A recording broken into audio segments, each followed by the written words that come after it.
आज का दिन मार्केट में एकदम फिल्मी था। सुबह जब मार्केट खुली तो लगा अब मार्केट एकदम नीचे की तरफ जाएगी। ग्लोबल न्यूज़ ने पहले ही बाज़ार का माहौल ख़राब करके रखा था। तेल $100 के ऊपर, मिडल ईस्ट में तनाव, ऊपर से भारी गैप डाउन ओपनिंग। भारी नहीं कह सकते नॉर्मल के मुकाबले, लेकिन अच्छी गैप डाउन ओपनिंग थी। और मेरे भाई मार्केट ने वही किया जो हमेशा करती है, पहले डराया फिर फंसाया और मौके भी दिए। आज तो यार, आज की पूरी कहानी समझते हैं, कहाँ ट्रैप था, कहाँ ट्रेड था, और सबसे ज़रूरी बात कि आज मार्केट ने हमें क्या क्या सिखाया। पहले मेरे भाई थोड़ा ग्लोबल माहौल समझ लेते हैं। आज मिडल ईस्ट में बहुत हलचल थी।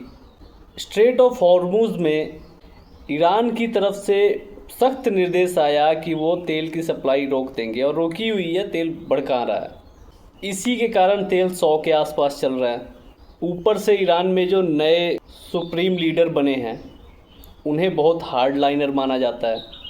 और मेरे भाई तेल महंगा होने का असर सीधा भारत जैसे देशों पर पड़ता है, क्योंकि हम अपना सारा तेल इंपोर्ट करते हैं। इसी वजह से रुपए पर भी दबाव बढ़ा है। और मेरे भाई कई एक्सपर्ट रुपए को 95 से भी ऊपर जाने की संभावना जता रहे हैं। इस सारे माहौल ने इंडियन मार्केट को और नेगेटिव बना दिया है। अब आते हैं मेरे भाई असली कहानी पर, जो हमारे काम आ सकती है। देखो, ये सब तो ग्लोबल बड़ी बड़ी बातें हैं, जानना चाहिए, ध्यान रखना चाहिए, लेकिन हमारे काम की बात क्या थी। आज मार्केट 172 पॉइंट गैप डाउन खुली, और ओपनिंग के बाद जो पहली 5 मिनट की कैंडल थी ना, उसमें ही मार्केट ने 117 पॉइंट का फॉल किया। 117 पॉइंट की बड़ी कैंडल, जिसके सपने आप और हम देखते हैं ना, इतनी बड़ी कैंडल मिल जाए मज़ा ही आ जाएगा। अब खुद सोचिए, इतनी बड़ी रेड कैंडल देखकर आप और हम क्या सोचेंगे कि आज तो मार्केट गई नीचे, और कल की फॉल पहले देखी थी हमने। और मेरे ख्याल से ज़्यादातर ट्रेडर इसी ख्याल में बैठे होंगे कि अब नेगेटिव सेंटीमेंट है, नेगेटिव काम हो रहा है, नेगेटिव पुट साइड ही काम करेंगे। और यही मार्केट ने अपना पहला जाल बिछाया। पहली रेड कैंडल के बाद से हल्का सा पॉज लेके ऊपर की साइड निकली और डे हाई ब्रेक कर दिया। लेकिन मेरे भाई दूसरा जाल, मार्केट वहाँ पे 5 मिनट भी नहीं रुक पाई डे हाई ब्रेक पे, तुरंत नीचे की तरफ आ गई। क्योंकि मेरे भाई मार्केट वहाँ सप्लाई नहीं, डिमांड लेने आई थी। और मेरे भाई जितने लोगों ने डे हाई के ब्रेकआउट पे लिया होगा ना ट्रेड, कॉल साइड, उनमें से बहुत से लोग फंस गए होंगे, क्योंकि मार्केट एक सिग्निफिकेंट अमाउंट नीचे की तरफ आई है। नीचे की तरफ आई, सभी रिटेलर्स के पेन पॉइंट को टच किया।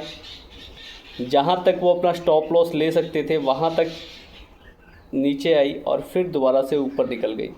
दोबारा से डे हाई ब्रेक किया, लेकिन एकदम तेज़ी से नहीं, डे हाई ब्रेक करके वहाँ पे छोटा सा पॉज लिया और फिर ऊपर की तरफ निकली। ऊपर की तरफ इसने कोशिश की कि गैप जो है उसे फिल कर लो, लेकिन उसमें नाकाम हो गई और नीचे की तरफ आ गई दोबारा। और उसके बाद मेरे भाई 1 घंटा 55 मिनट तक साइडवेज रही। और इस साइडवेज में जितना प्रीमियम मेरे भाइयों का गला होगा ना, जो लोग सेंसेक्स की एक्सपायरी में काम कर रहे थे वो ही समझ सकते हैं। इसीलिए एक्सपायरी में काम करने से मैं सावधान करता हूं कि एक्सपायरी में जब भी काम करें तो छोटे प्रॉफिट या छोटे लॉस पे बाहर निकल जाएं। फिर उसके बाद क्या हुआ, साइडवेज के बाद नीचे की तरफ एक ब्रेक डाउन आया, लगा अब नीचे जाएगी, लेकिन ब्रेक डाउन फेल हुआ और दोबारा ऊपर की तरफ निकली। और इस बार जो ऊपर बुल रन दिखाया इसने लगा कि इस बार तो गैप फिल हो ही जाएगा, लेकिन जैसे छू के वापस आना नहीं कहते हैं कि इसको छू के वापस आ जाएंगे, उस तरीके से कल की लास्ट कैंडल की विक को टच करके मार्केट दोबारा नीचे की तरफ निकल आई। अब यहाँ पे अगर हम पीछे मुड़कर देखें तो आज मार्केट में मौके कम नहीं थे। पैसे बनाने के मौके आज मार्केट में थे, कल भी दिए थे, आज तो अच्छे दिए हैं, प्राइस एक्शन के हिसाब से दिए हैं। ध्यान से देखो वो 9:15 की कैंडल, उसके बाद एक छोटा सा स्विंग बना है, उसका ब्रेकआउट दिया है, अच्छा ब्रेकआउट जो हम बुक्स में पढ़ते हैं वैसा ब्रेकआउट दिया है। और उस स्विंग का ब्रेकआउट देने पे 70-80 पॉइंट का मूव हुआ है, तो वहाँ पे मेरे भाई ट्रेड बन सकती थी। दूसरी ट्रेड जहाँ पे दोबारा से डे हाई ब्रेक किया था ना, वहाँ पे भी 20-30 पॉइंट की ट्रेड आराम से बन सकती थी। और तीसरी बार जब 1 घंटे 50-55 मिनट का साइडवेज हुआ था, तो जब वहाँ पर नीचे की तरफ ब्रेकडाउन फेलियर हुआ था ना, तो वहाँ पे भी हमें अच्छा बुल रन देखने को मिला है, तो वहाँ भी हम ट्रेड कर सकते थे।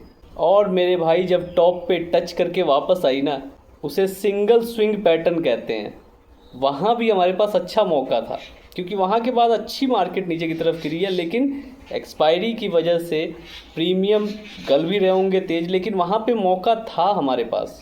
ये वो चीज़ें बता रहा हूँ जो हम किताबों में पढ़ते हैं, वो आज मार्केट में हुआ है। ट्रैप के साथ साथ एग्जैक्ट सेटअप भी बने हैं किताबों वाले। और अगर मेरे भाई अगर आज पूरे दिन की रेंज देखें तो 272 पॉइंट के अंदर ही मार्केट सिमट के रह गई है। अब मेरे भाई एक बात बताता हूँ, जब हम मार्केट को बाद में देखते हैं ना, तो सब कुछ आसान लगता है। जैसे मैं आपको बता रहा हूँ कि यहाँ ट्रेड बन सकती थी, यहाँ बन सकती थी, लेकिन मेरे भाई जो लाइव मार्केट में ट्रेड कर रहा होता है ना, वो जानता है कि उसके ऊपर क्या गुजर रही है। मार्केट में गेम 90% मेरे भाई साइकोलॉजी का होता है।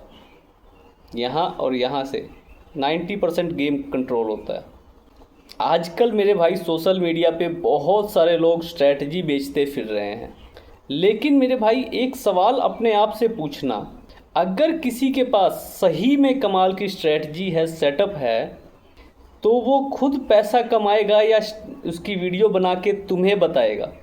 इसका मतलब ये नहीं कि उसकी स्ट्रैटेजी गलत है, और हमें कोई लेना देना भी नहीं है यार किसी की स्ट्रैटेजी सही हो या गलत हो, उससे हमें कोई लेना देना नहीं होना चाहिए।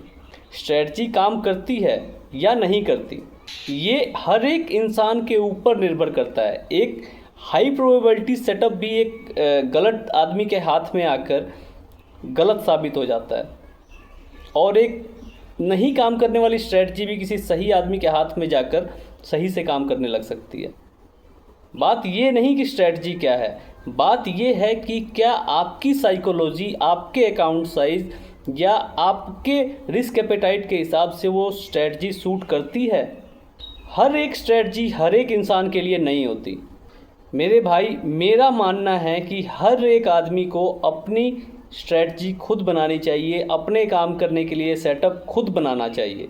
क्योंकि मान लो जो तुम्हें स्ट्रैटेजी बता रहा है उसका रिस्क एपेटाइट 1 करोड़ का है, उसका अकाउंट साइज 1 करोड़ का है, और तुम्हारे अकाउंट में 1 लाख पड़े हैं, कैसे काम करेगा?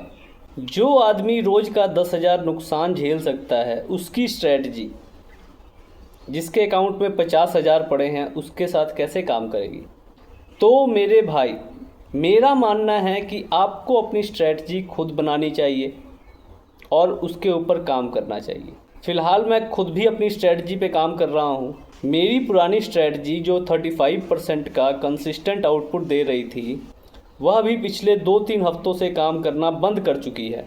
इसीलिए मैं अभी मार्केट को ऑब्ज़र्व कर रहा हूँ, चाहे कोई ट्रेड बनती दिखे चाहे ना दिखे, मैं ट्रेड नहीं कर रहा हूँ। अब मेरे भाई आपकी बारी है, अब आपको बताना है आज आपने मार्केट में क्या किया, प्रॉफिट किया या लॉस, कहाँ पे फंसे, कहाँ आपको मौका मिला। स्ट्रैटेजी नहीं बतानी है, बस अपना एक्सपीरियंस शेयर करना है।